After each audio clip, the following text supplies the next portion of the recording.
ये हैं कुंडा के विधायक रघुराज प्रताप सिंह उर्फ राजा भैया। राजा भैया के राजनीतिक वजूद का एहसास कराने के लिए ये तस्वीर काफी है। कल समाजवादी पार्टी ने राज्यसभा चुनाव से पहले डिनर पार्टी रखी थी। उसमें पार्टी के विधायक और सांसद मौजूद हैं। अखिलेश यादव, उनकी पत्नी डिंपल यादव और जया बच्चन कुर्सियों पर बैठे, लेकिन एक कुर्सी किसी के आने के लिए खाली कराई जा रही है। जैसे ही राजा भैया की एंट्री होती है, अखिलेश यादव खुद खड़े होते हैं और उनको अपने पास बिठा लेते हैं। यूपी की सियासत में राज्यसभा चुनाव के लिए शह और मात का खेल खेला जा रहा है। इसी खेल के राजा हैं राजा भैया। राजा भैया जिधर वोट करेंगे वही खेमा जीत जाएगा, क्योंकि उनके पास एक और वोट भी है और जोड़ तोड़ की राजनीति के माहिर हैं राजा भैया। अखिलेश जी के साथ थे, हैं और रहेंगे। एक लाइन। बीजेपी गोरखपुर और फूलपुर में हार का बदला मायावती के उम्मीदवार को हरा कर लेना चाहती है, लेकिन बीजेपी की चाल को चित्त करने के लिए अखिलेश यादव ने चला है राजा भैया का दांव। देश में राज्य रजवाड़ों का दौर कब का बीत चुका, लेकिन उत्तर प्रदेश की पूर्व भद्री रियासत के राजकुमार राजा भैया का जलवा आज भी पहले के राजाओं की तरह कायम है। राजा भैया को प्राइवेट प्लेन उड़ाने, महंगी कारों और विदेशी नस्ल के कुत्ते पालने का शौक है।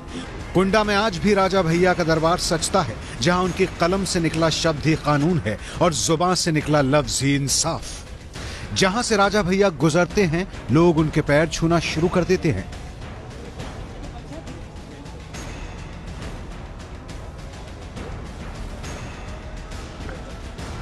ये देखिए, किसी सुपरस्टार की तरह राजा भैया की झलक पाने के लिए लोगों की भीड़ लगी है। राजा भैया भी स्टार की तरह लोगों के हुजूम का अभिवादन कर रहे हैं। ने धमकाने की कोई आवश्यकता ही नहीं थी, क्योंकि सरकार अपनी थी।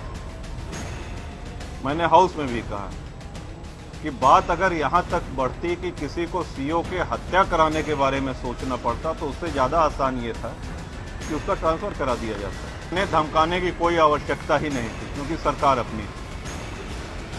मैंने हाउस में भी कहा कि बात अगर यहां तक बढ़ती कि किसी को सीओ के हत्या कराने के बारे में सोचना पड़ता, तो उससे ज्यादा आसान ये था कि उसका ट्रांसफर करा दिया जाता।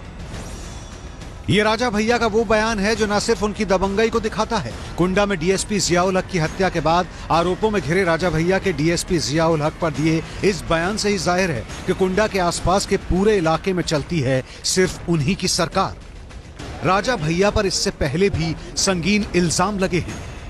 डकैती, हत्या की कोशिश, अपहरण, दंगे करना, खतरनाक हथियार रखना और धोखाधड़ी जैसे करीब 8 से ज्यादा संगीन मामले उन पर चल रहे हैं। 1993 से राजा भैया लगातार विधायक बनते आ रहे हैं। राजा भैया का खौफ ऐसा है कि उनके विरोध में कोई प्रत्याशी पोस्टर तक नहीं लगा पाता है। पूरे इलाके में राजा भैया यूथ ब्रिगेड के कार्यकर्ता राजा भैया के पक्ष में माहौल तैयार करते रहते हैं।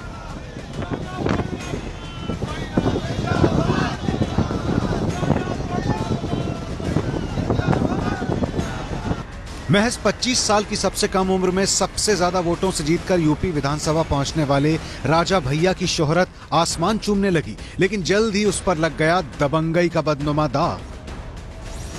जो हमने वायदा किया है उत्तर प्रदेश में अन्याय मुक्त, अपराध मुक्त और भय मुक्त वातावरण पैदा करने के लिए, हम इसके लिए जी जान से जुटे हैं और इस मामले में हम बिल्कुल भी किसी प्रकार का कोई कंप्रोमाइज नहीं करेंगे।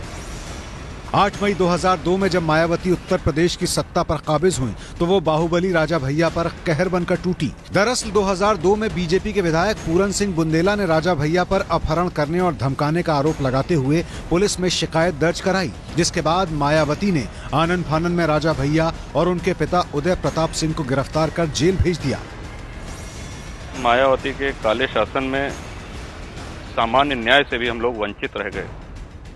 ये सबसे बड़े दुर्भाग्य की बात है। अदालत में हमको पेश करते, अदालत हमको बेल देती, न देती, रिहा करती या सजा देती, जो भी है, ये तो कोर्ट को निर्णय करना था, लेकिन सामान्य न्यायिक प्रक्रिया भी उन्होंने संपन्न नहीं होने दी। 90 के दशक में जब उत्तर प्रदेश में बीजेपी की हुकूमत थी, तब रघुराज प्रताप सिंह और राजा भैया को कल्याण सिंह और राजनाथ सिंह जैसे मुख्यमंत्रियों का वरदहस्त हासिल था, लेकिन 2002 में मायावती के राजा भैया के खिलाफ एक्शन के बाद उन्होंने मुलायम सिंह का दामन थाम लिया। राजा भैया पर एक कोई भी सरकार से लेकर के कोई बता दे, किसी को गाली दी हो, किसी को थप्पड़ मारा हो, किसी को किसी तरह परेशान किया। यानी मायावती ही उत्तर प्रदेश की इकलौती मुख्यमंत्री नहीं जिन्होंने न सिर्फ राजा भैया की दबंगई पर लगाम लगाई बल्कि उन पर लगा दिया आतंकवाद निरोधक कानून पोटा।